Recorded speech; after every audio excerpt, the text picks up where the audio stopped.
Halo, assalamualaikum warahmatullahi wabarakatuh. Apa kabar semuanya, guys? Ketemu lagi di Ensiklopedia Budaya, channel yang membahas tentang budaya yang ada di seluruh dunia ya.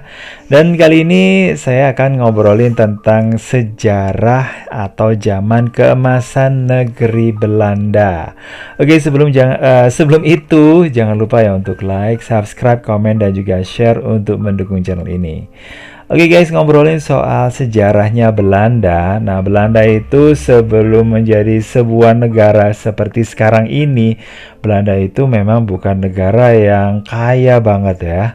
Nah, di zaman pertengahan, abad yang bisa dikatakan abad-abad kegelapan yang ada di Eropa, di mana Belanda itu merupakan tempat yang menjadi perkembangan agama Kristen Protestan.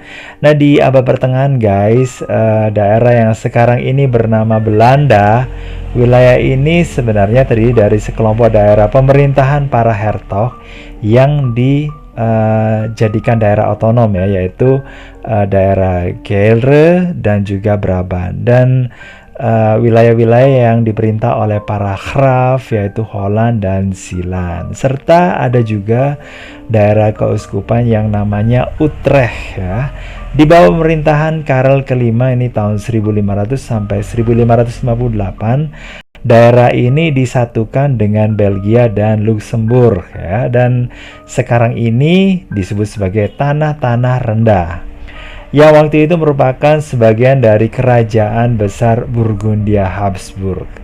Oke guys, negara merdeka pertama didirikan tahun 1568 ketika beberapa daerah Belanda Utara memberontak terhadap Philips yang kedua, ini raja Spanyol.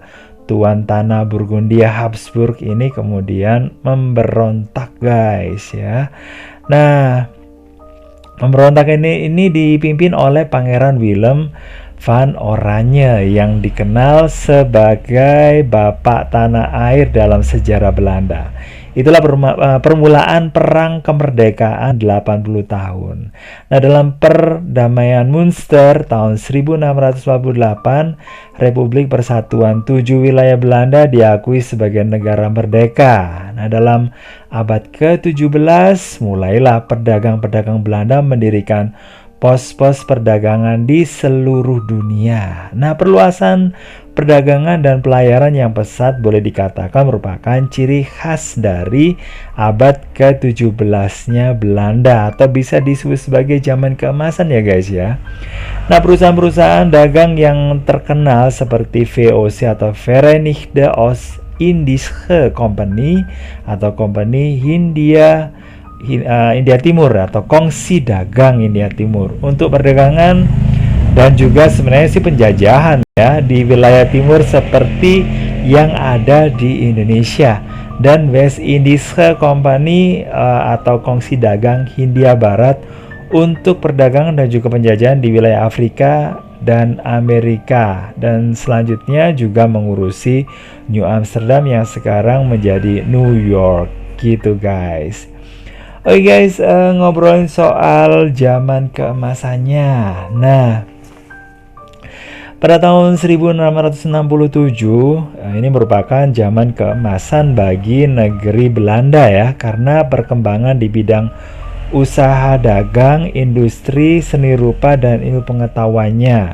Nah, Belanda berkembang menjadi sebuah imperium yang sangat makmur yang menguasai daerah-daerah penjajahan di berbagai pelosok dunia.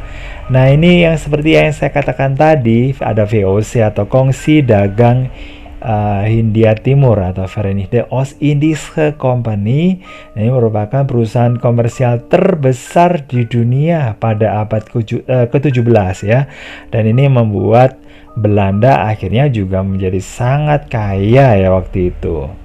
Nah, sebelumnya lagi guys ya, sebelum kesuksesan mereka itu menjadi penguasa perdagangan di dunia, nah mereka itu memang harus berusaha dulu untuk menguasai jalur perdagangan. Caranya gimana? Ya mencuri lah guys, dan menyalin rute perjalanan dari Portugal ke arah timur. Nah, yang melakukannya adalah Jan Huygen van Linschoten. Nah, dia itu kemudian membuat atau mungkin menyalin ya, bisa juga mencuri jalur rute perdagangannya gimana sih yang dilakukan oleh Portugal dan juga Spanyol. Nah, juga Cornelis de Houtman kemudian sebelum ke Indonesia. Nah, ini adalah orang yang pertama kali datang ke Indonesia.